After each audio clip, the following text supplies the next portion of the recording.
Hello and welcome to this week's Storyworks Roundtable. Today we are talking about third-person point of view. That is the point of view in which the narrator uses third-person pronouns like he and she.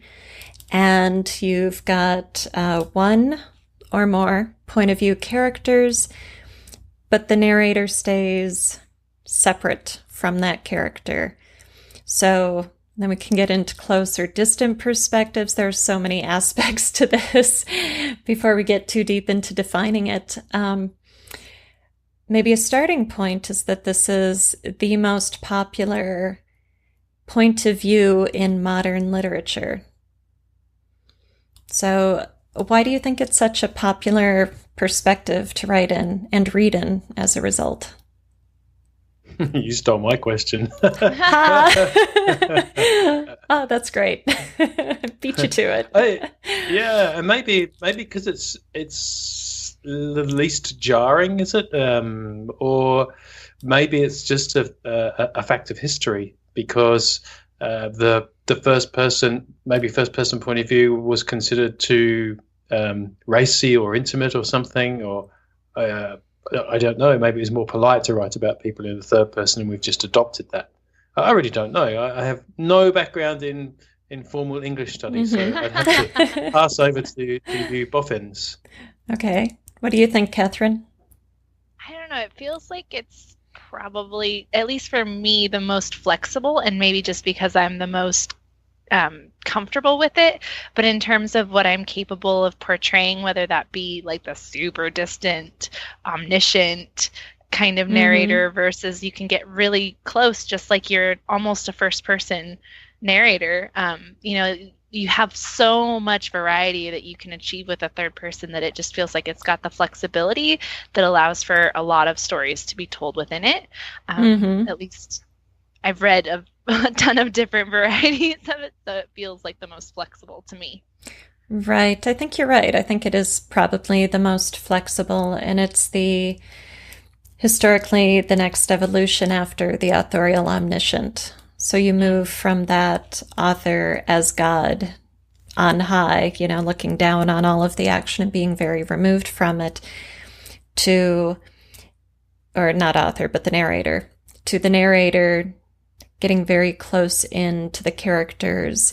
And so we've got a closing of that gap where the story becomes much more subjective, and the reader is being asked to identify with one or a few characters instead of seeing everybody, sort of that, War and Peace, Tale of Two Cities, Les Miserables type of scope where you're just everywhere doing so many things with so many people. Mm-hmm. It makes the story much more intimate too. Yes. And that links to what I was just thinking about as you were talking, is I suppose our oral tradition of repeating stories to one another is always third person, really. You pretty much, if you're going to be talking about something that happened, I was driving up the road and this person cut me off, and then he turned around and he stuck the middle finger up at me, and I leaned out the window and I swore at him. And so there's some first person in there, but we're if we're repeating that to somebody else, you wouldn't believe what he did. And so there's maybe some of it's from an oral tradition of storytelling as well, where it wouldn't be right to keep switching point of view to make everything first person. Make any sense. Yeah, that's true. I think when you're telling stories to little kids, and then the bear fell down the stairs. Right. You're not going to say, then I fell down the stairs. It's sort of, you might, but it just feels like it's a more natural oral storytelling point of view as well. Yeah, definitely. So is that the point of view you gravitate to in your own writing?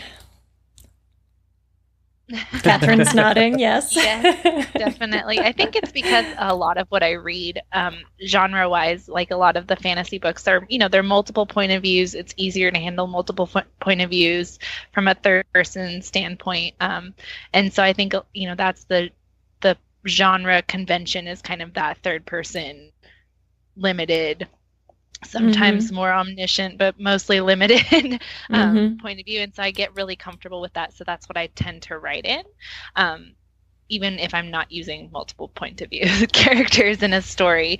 I will still gravitate towards that third person. It's just the most comfortable place for me to be. Right, definitely. And since you brought up limited, let's take a moment just to define it.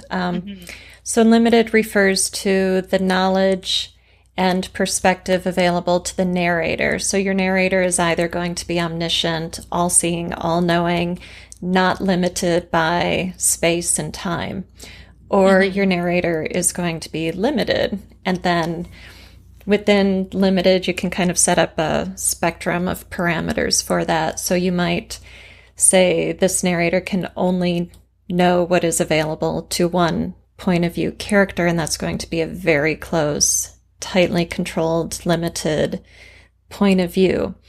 Or your narrator might have a little bit more room to breathe, might have multiple points of view, so you can go back and forth. It could be very sharp delineations between those point of views, like chapter breaks, which are the easiest to control, both for the writer and the reader, or sometimes scene breaks, or sometimes it's more of a fluid movement like we see in, older omniscient narratives. So the main thing is to know your narrator is one or the other, omniscient or limited. Yes. Not floating around and then head hopping. Yeah, that's so annoying as a reader because you can't even tell. You're like, whoa, it's like being jolted every couple of sentences. It's really frustrating. Yeah, it is. And if you're limited to, I just want to point out that doesn't mean your narrator can only report what the character sees and hears and interacts with in that moment. That chokes off the story. That becomes so limited that we lack the scene, we lack setting, other characters sort of pop on and off the stage instead of seeing them make their entrance. So think of the limited narrator as being able to see the whole scene. So your character who is, wrestling the bear is only seeing the jaws and the fangs and smelling the bad breath of the bear and feeling the fur and struggling with that.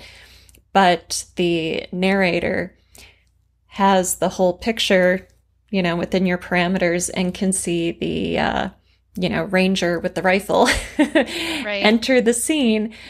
Because if you don't announce that to the reader, it's like the point of view character is wrestling, bang, the bear is dead. And you're like, what? Where did that come from? Give the reader that sense of space and, events. So it's something the character could be aware of, but isn't necessarily because of the action he's involved with. Yeah.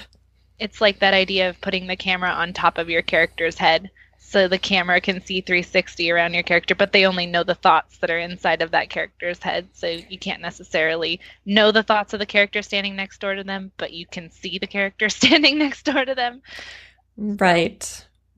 Yeah, that's good. I've never thought of it as seeing 360 before. So you started talking, I was thinking of like a GoPro on a helmet that could only see straight ahead. And I was thinking of the video game.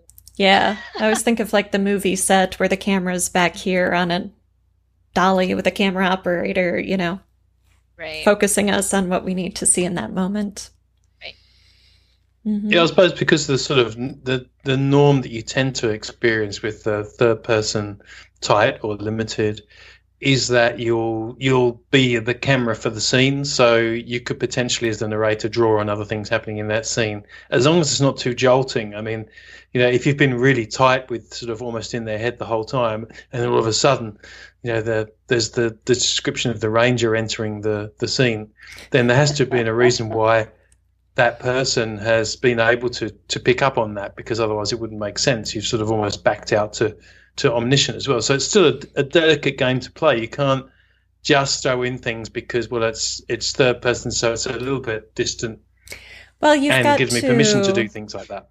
Well, but you've got to set up your rules at the beginning of your story. So whatever you establish on page 1 is what your reader will be comfortable with and come to expect. So if your narrative is so close to that character that we really don't understand anything other than what the character understands, then yes, it would be jarring to see, the Ranger's entrance. But if you work with your narrative scope, you're going to do that from page 1 through to the end. And so then that's not a problem. It's just a matter of defining the parameters of your chosen point of view and then working within them. So what about head hopping then? We sort of mentioned it briefly. And, I noticed that if I'm reading older novels that are omniscient, you do run into head hopping, and it's kind of, it's not really a modern style, I would say, although clearly it still happens even in modern releases and new releases. Do you have any thoughts about the pros and cons of head hopping? And well, what it is exactly. Yes. First off, it's all con. Head hopping is a bad thing. It's like our soggy middle conversation. Don't do it, people. If you're writing a multiple point of view, then you need to figure out when those shifts between perspectives are rightfully going to occur. So if those are chapter breaks, that's really easy to define. You just start a chapter, you're in one head, you don't leave it till there's a chapter break. Scene breaks, pretty easy to define, although you have to be more careful because you've got characters in the same setting together potentially, so that's when I think it gets the trickiest, is when you aren't making a clean break and moving like space and time to enter another character's head. From paragraph to paragraph, which you see when people have a chorus cast with a lot of point of views especially, then if you are gracefully shifting between points of view and it feels organic and there's a reason for it, then that's not head hopping. That's just well executed multiple points of view within those parameters. But if you change points of view and it feels jarring to the reader, or this new perspective doesn't illuminate something new about the scene, so it's unearned, or it feels clumsy the way the transition occurs with the words on the page, that's head hopping. So head hopping is a term I use just for mistakes in multiple points of view. When you're jumping around too much without it feeling organic and relevant to that moment in the story. So it's one of those things like a passive voice, where you could use passive voice and when there's no problem with it at all. But if an entire novel's written from that perspective, it might be tough to read from a modern perspective. Whereas and so head hopping, for the most part, we probably would consider it to be a fault, but it's actually really only a fault in its execution. True. Yeah. You could call it multiple point of views instead. Yeah. Well, it's a separation thing and a scope and style and voice. So if you started out that way, then and it's well established and well executed, then it might be fine.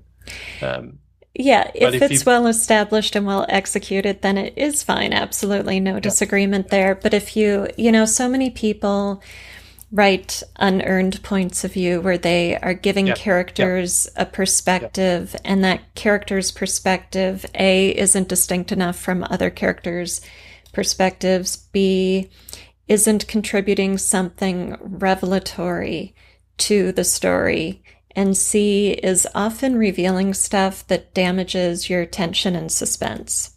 So, we get a lot of head hopping around too many point of view characters when the multiples aren't earned. Often writers choose the wrong point of view for a scene when they've got too many point of view characters, and they'll show some piece of action through the perspective of a character who's on stage, but who isn't really contributing to the power of the moment. And as a reader, or at least as an editor, I can identify this and say, the person who's in trouble, the person who's got emotional stakes or physical stakes here is this other character. You need to put the scene through that lens. So that's another example of a kind of head hopping, where you're hopping into the wrong head at the wrong time. I want to feel the action. Just experience it. Right. Well, the entire purpose of having a point of view character is giving the reader the person to empathize with, that perspective through which we live vicariously as we take the journey of the story. So your job as writer is always to put us in the best perspective for experiencing your story. That's got to be powerful and meaningful. Otherwise, cut it. That's right. Let's thrill Get it out of there. Am I on a roller coaster, or am I going to be the attendant? So right. Exactly. But I like that idea that you back off a bit and sort of, okay, what is it what am I living vicariously here? And is that true to the story? There may be a time, obviously the exception, where there's a scene where you want to back off and show it reflectively. But for the most part, we're going to want to choose the point of view that matters most to the story. Right. And now you're touching on narrative distance when you say back off and tell it more reflectively. So those are two different aspects of point of view. So your point of view character, the perspective we're using in that scene is one thing. And then surrounding that perspective is the narrative lens, which is the work of the camera. So you've got the writer, the narrator, the point of view character, and the reader. So that narrative scope can be close or distant. It can be emotionally close or distant to the point of view character and the action. And that's going to affect how much the reader comes in and empathizes with that character, and whether there's identification or opposition between the reader and the character. Yeah. Well, what I was meaning, Alida, is that you might have a very intense scene. It's still permissible to have a very intense scene where one of your point of view characters might be the one you'd automatically think, that's where the action is. But actually, for the reasons of the story, you've chosen a different point of view character who's already established in the story to see it from the sidelines. So, for example, you might have a point of view character who's taking part in a joust, but one of your other strong point of view characters happens to be the king or the queen, and so they're observing. They're not the one experiencing the action, but you could still be just as emotional and just as provocative. So, it still comes back to that: what story am I telling? And where is the conflict between if you've got multiple points of view, what is the reason for having multiple points of view? Right. And I would argue that if we're doing that, you still have to be in the perspective of the character who's got the greatest stakes in that moment. Right. So I'm going to go back to Fitzgerald's Great Gatsby, because it's such a great example of this. Nick Carraway isn't Gatsby or Daisy. He's not central to the story. He's peripheral to it, but he's the one with the greatest stakes because he's the one who's changed by the story. So in the jousting example, the knight who's jousting, for whatever reason, it's not his stakes we're concerned with. It's the witnessing character's emotional stakes we're concerned with. Maybe the king bet his daughter, bet he would marry his daughter to some creep if his knight loses or something. And so he's the one sweating the joust, not the knight. Right. So it's all about what stakes you establish for which character that are most pertinent in that moment. Yeah, because then this is, I think, the trap that as a young or an inexperienced author you can fall into if you choose multiple points of view, and there are many of them. Yes, is to then keep writing from each of those without considering where is the where are the stakes the highest, and what's driving the story, rather than just thinking, okay, it's, I'm doing a George R. R. Martin, I've got another chapter, which means a different point of view, so I better write it. And I personally, full disclosure, I couldn't read Game of Thrones. I just couldn't read it. It was just too many different points of view. Yeah. Didn't like it. So heresy, I know, but there you go. I've never tried to read it, so. I didn't get all the way through it because of that exact reason. There are point of view characters that I just didn't care about. Yeah. But clearly, it's worked for quite a few readers. Right. But that's a really great statement to make, that as a writer, you need your readers to care about your point of view characters. And if your readers aren't invested in them, then you don't have a reader-worthy story. Obviously not everybody's going to read every story. And I've never done it. I don't have friends who've done it, but I've heard there are lots of readers who will skip chapters when they don't care about a POV character. So maybe a lot of Martin's readers are like reading. Oh, okay, just skip those 10 pages. Read. Could be. Who knows? Except it's more like 75 pages. Per chapter? Good God. I may have tried that.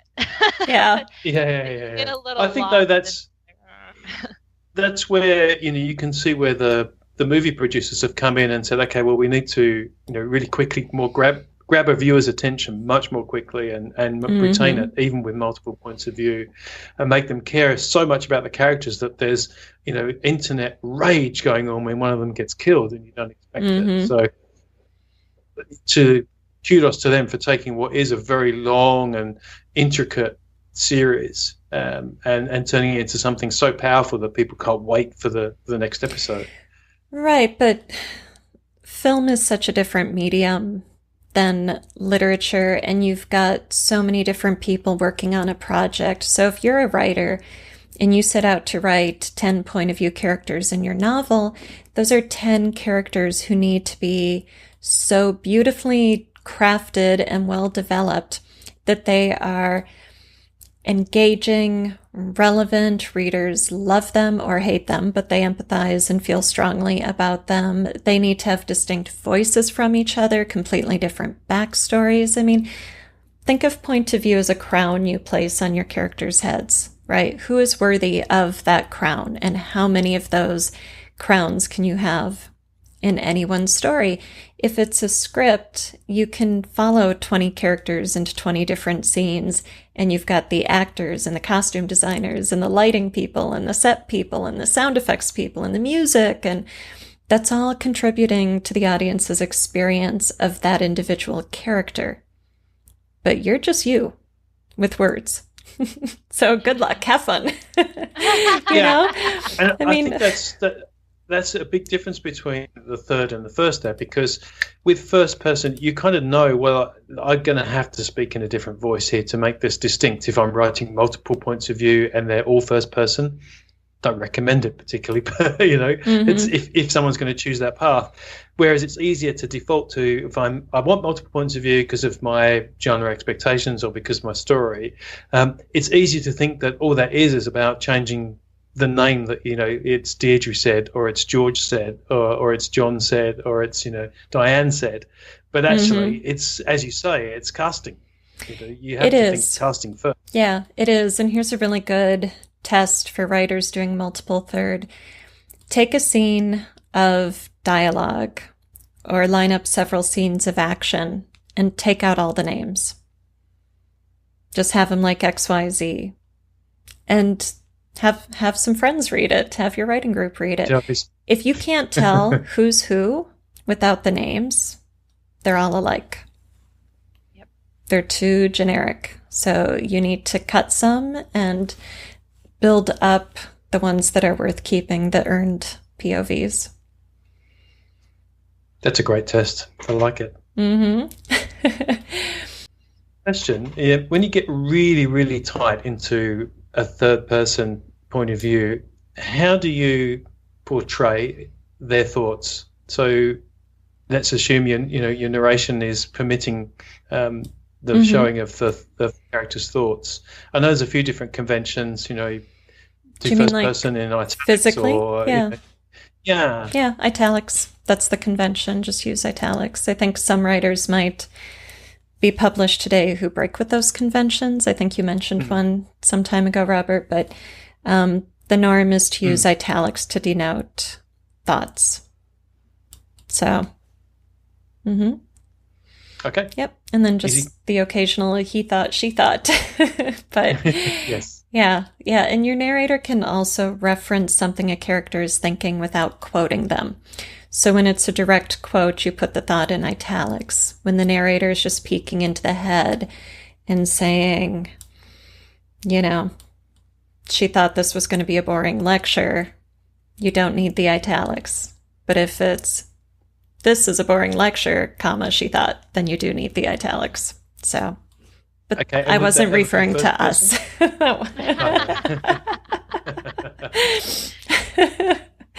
Sorry, Robert? Would that ever be first person? Would it ever switch to first person? So if you're then experiencing the thought, so, the exam paper was put down in front of Jean. Geez, I don't know if I can do this question. Yeah, just put that sentence in italics because it's, geez, I don't know if I can do this. Italics. But she could also say,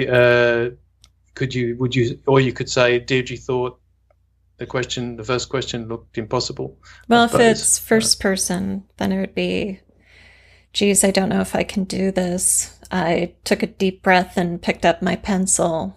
Nothing to do but get started, So if you're quoting thoughts, it's italics, and pretty simple. Could be third person. Like dialogue, they refer to themselves as an I. Yeah. Right. Okay. Cool. All right. Good. Well, that wraps up another episode of Storyworks Roundtable. Thank you so much for watching. You can find this and all of our episodes at storyworkspodcast.com.